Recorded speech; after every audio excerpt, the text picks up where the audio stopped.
திருவள்ளூர் தூத்துக்குடி மாவட்டத்தில் சட்டை இல்லாமல் லுங்கி அணிந்து கொண்டு ஹெல்மெட்டுடன் வந்த மர்ம நபர் அம்மன் கோவில் உண்டியலை உடைத்து காணிக்கைகளை திருடிச் செல்லும் சிசிடிவி காட்சிகள் வெளியாகியிருக்கிறது.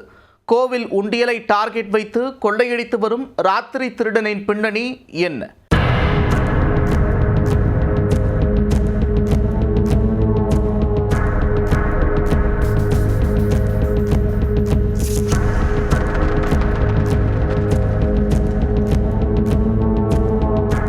தூத்துக்குடி மாவட்டம் மணக்கரை கிராமத்தில் உள்ள வல்லநாடு மலையில் அமைந்துள்ளது மலைப்பார்வை அம்மன் கோவில்.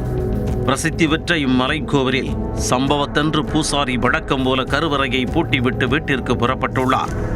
அப்போது மேலாடை இல்லாமல் லுங்கி மற்றும் பேரகான் செப்பல் அணிந்து கொண்டு ஹெல்மெட்டுடன் வந்த மர்ம நபர் ஒருவர் மெகா திருட்டில் ஈடுபட்டுள்ளார்.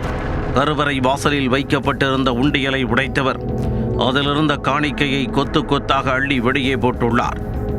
உண்டியலில் இருந்த மொத்த பணத்தையும் அள்ளியவர் தான் கொண்டு வந்திருந்த பிளாஸ்டிக் பையில் நிரப்பிக்கொண்டு அங்கிருந்து தடயமில்லாமல் தப்பி உள்ளார்.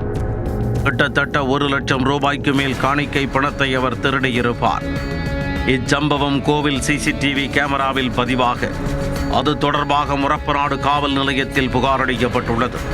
புகாரின் பேரில் போலீசார் வழக்கு பதிந்து விசாரணையை தொடங்கியுள்ளனர்.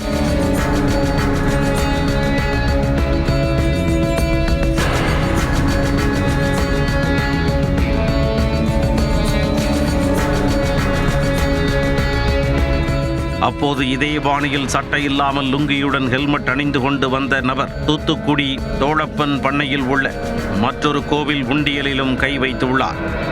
அந்த 2 சம்பவங்களிலும் தொடர்புடைய மர்ம நபர் ஒரே ஆளாக இருக்கக்கூடும் என்ற சந்தேகம் எழுந்துள்ள நிலையில் போலீசார் அவரை வலைவீசி தேடி வருகின்றனர்.